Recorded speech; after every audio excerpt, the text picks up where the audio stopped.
So, Sadhguru, your example on Rama brought me to this question. So, you know how when we go through the Indian mythology, Hindu mythology, we come to this word called Dharma.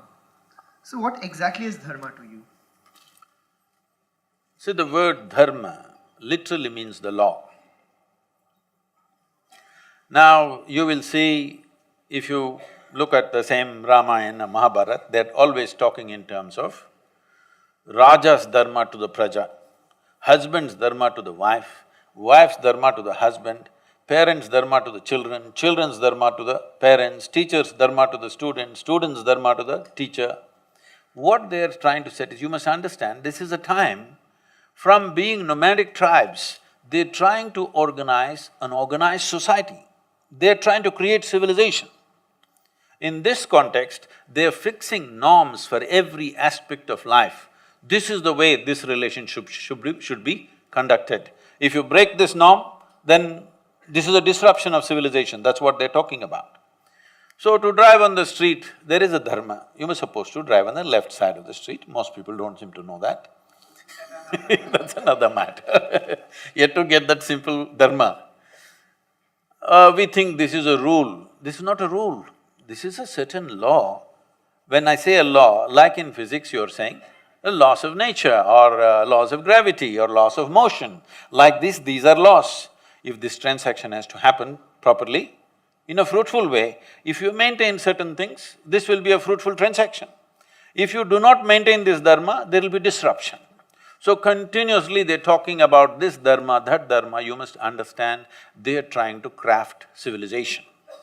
In all these things, they talk about one thing very significantly, which they refer to as Sanatana Dharma.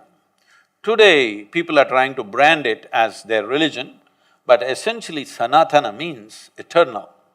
They're talking about one particular law which is eternal. That means all other laws are generational. Every generation, these laws have to be relooked at and transformed.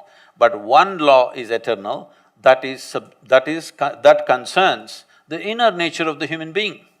What concerns the body, what concerns the society, what concerns transactions in the society, all these things must evolve with generation to generation.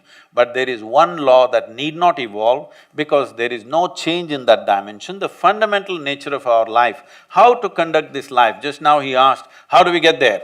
You must know the Sanatana Dharma, the eternal law which governs the life that we are.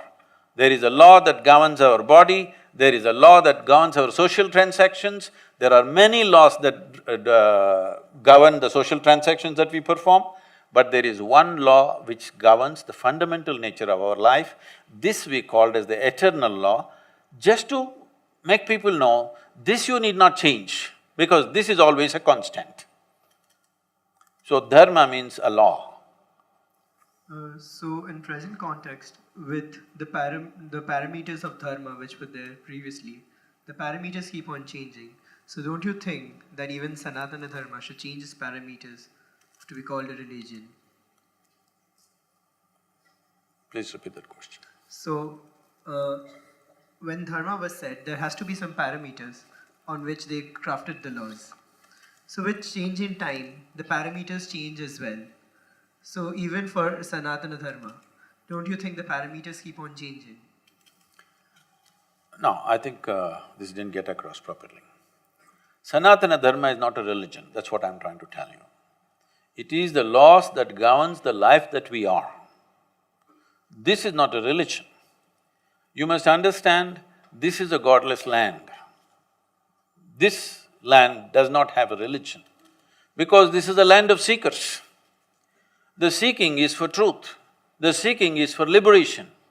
If you listen to the conversations of maybe your mothers, maybe they're too young, maybe your grandmothers, if you listen to their conversations, in daily conversation, not in some spiritual transaction, daily conversation, without uttering the words karma, prarabdha, mukti, moksha, there is no conversation in this country, because the only goal was liberation. The highest goal is freedom, not God.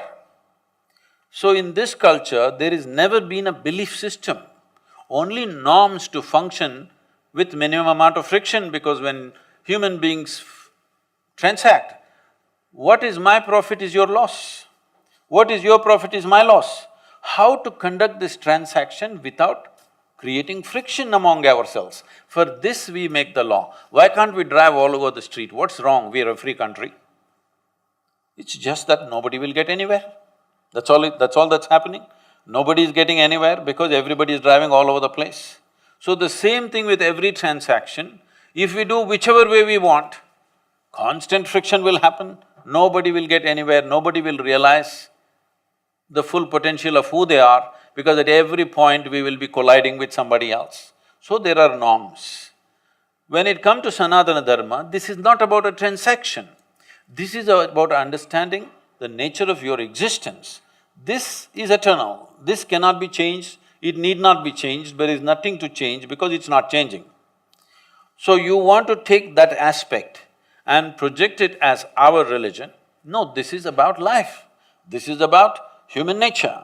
This is not about either a particular religion or a particular nationality, no. This is about the fundamental nature of humanity, about this life, about the nature of our consciousness, how it functions and how to make it blossom. This is all the law is about. The law is not about this and that outside transactions. Over a period of time, people do many things.